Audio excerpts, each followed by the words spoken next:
আজকে আমি আপনাদের জন্য এমন একটা ঘটনার গল্প নিয়ে এসেছি, যে ঘটনাটা কিন্তু মানুষের বাস্তবতম জীবনেও কিন্তু ঘটে গেছে। আজকের এই ঘটনাটা না দেখলে কিন্তু বিশ্বাস করতে পারবেন না আপনারা। আজকের যে ঘটনাটা বলবো সেই ঘটনাটা 2017 সালের। আর এই ঘটনার সাক্ষী ছিল শাহিন নামে একটা ছেলে, যে ছেলে এই ঘটনাটা আমার কাছে মেসেজ করেছে। আমাদের স্কুলের নাম রামেডিয়া সরকারি প্রাথমিক বিদ্যালয়। বাংলাদেশের সাতক্ষীরা জেলার একটি গ্রামে এই স্কুলটি অবস্থিত। এই স্কুলটি বেশ পুরানো, 1869 সালের স্কুল। এই স্কুলটি গ্রামের অনেক দূরে হওয়াতেই এই স্কুলে কিন্তু কেউ পরিষ্কার পরিচ্ছন্ন করে না, যার কারণে স্কুলের ভিতরে অনেক গাছগাছরা এবং অনেক ধরনের পোকামাকড় ঢুকে আছে। কিন্তু এই স্কুলে সব কিছু ভয়ঙ্কর হলেও একটা জিনিস এমন আছে যেটা খুবই আকর্ষণীয়, সেটা হলো স্কুলের পিছনে একটা তেঁতুল গাছ। এই তেঁতুল গাছটা ছিল প্রায় 200 বছরের মতো পুরানো। অর্থাৎ এই স্কুলটি প্রতিষ্ঠানের অনেক আগেই কিন্তু এখনো পর্যন্ত তেঁতুল গাছটি মাথা উঁচু করে দাঁড়িয়ে আছে। আমাদের এই স্কুলের নাম বললেই অনেকেই কিন্তু চিনত না।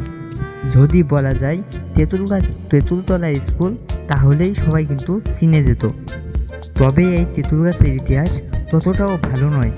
এখানে হিন্দু সম্প্রদায়ের লোকরা ভোগ দেয়, মানে হিন্দুরা পুজো করে। লোকেদের মুখে শোনা যায় যে যদি কেউ এই গাছের কাঠ পোড়ায় তাহলে তার সঙ্গে অনেক খারাপ কিছু হতে পারে। কিন্তু তখনও আমরা ছোট ছিলাম, আমরা এই বিষয়গুলোকে বিশ্বাস করতাম না। ওই দিন আমাদের স্কুলের বিশেষ একটি অনুষ্ঠান ছিল।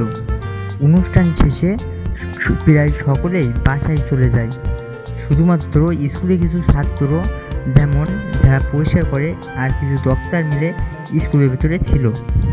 তারপরে আমরা সবাই স্কুলের সব কিছু ঠিকঠাক করতে করতে রাত প্রায় 1টা বেজে যায়। কাজ শেষ হয়ে যাওয়ার পরে সব দপ্তর কিংবা স্কুলের যত স্টুডেন্ট ছিল সবাই স্কুল থেকে চলে যায়। এদিকে স্কুলে থেকে গেলাম আমরা কয়েকজন ছাত্র। আমরা তখন স্কুলের বারান্দায় বসেছিলাম। হঠাৎ কেন যেন আমার তেঁতুল খেতে ইচ্ছা করলো। আমি ভালো মতো গাছে উঠতে পারতাম না, কিন্তু আমার বন্ধু খুব ভালোই গাছে উঠতে পারত। আমি তখন আমার বন্ধুকে বললাম, যা কয়েকটা তেঁতুল পেরে নেয়। সে প্রথমেই ওই তেঁতুল গাছে উঠতে রাজি হলো না, কিন্তু কিছুক্ষণ পর সে তেঁতুল গাছে একা একা যেয়ে কিছু তেঁতুল পাড়তে যায় এবং তেঁতুল পেরে নিয়ে আসলো। ওর কাছ থেকে তেঁতুল নিতে যাওয়ার সময় দেখলাম যে ওকে খুব অস্থির লাগছে এবং ওর চোখ কিছুটা লাল দেখাচ্ছে। আমার মনে হলো যে হঠাৎ গাছে উঠতে গিয়ে ওর চোখে বোধহয় কিছু ময়লা পড়েছে এবং সে চোখ ভালো মতন চুলকিয়েছে, যার কারণে লাল হয়ে গেছে। আমি তখন বললাম, তোর কি খারাপ লাগছে? এমন অস্থির দেখাচ্ছে কেন তোকে?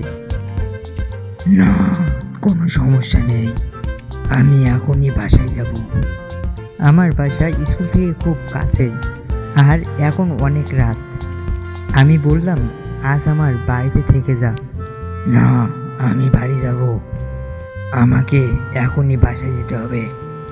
আমি আন্টিকে এখনই ফোন করে জানিয়ে দিচ্ছি, তুই আজ আমার বাড়ি থেকে যা, অনেক রাত হলো। কিন্তু সে কিছুতেই রাজি হলো না। ওর বাসা ছিল এখান থেকে প্রায় 2 কিলোমিটার দূরে। ওদের বাসায় যাওয়ার একটু পাশেই একটি শ্মশান ঘাট আছে, আর রাস্তার অবস্থাও খুব খারাপ। কিন্তু ও আমার কোনো কথা না শুনেই বাসার দিকে রওনা দিল। ওর জন্য খুব চিন্তার সময় আমি আমার বাসায় পৌঁছলাম, আর দেরি না করে ঘুমিয়ে গেলাম। পরের দিন সকালে আমি যা জানতে পারলাম তাতে আমি একেবারে হতবাক হয়ে গেলাম। আমার বন্ধুটি নাকি আর বেঁচে নেই। সেই তেঁতুল গাছে গলায় দড়ি যাওয়ার অবস্থায় তার লাশটা পাওয়া গেছে। আমি জানি না সেদিন রাতে তার সঙ্গে কী ঘটেছিল, তবে সে কি আমার জন্যই মারা গেল? আমার বয়স এখন 23 বছর। হয়তো আমার বন্ধুটি বেঁচে থাকলে আমার মতো বয়স হতো। বন্ধুরা, আজকের ভিডিওটি কেমন লেগেছে তা আমাদেরকে কমেন্ট করতে ভুলবেন না। আর ভিডিওতে একটি লাইক দেবেন। আর যদি এই গল্পতে কোনো রকম সমস্যা থাকে তাহলে কিন্তু জানাতে পারেন, আমি তাতে ভুলটা বুঝতে পারবো। আর আপনারা বলুন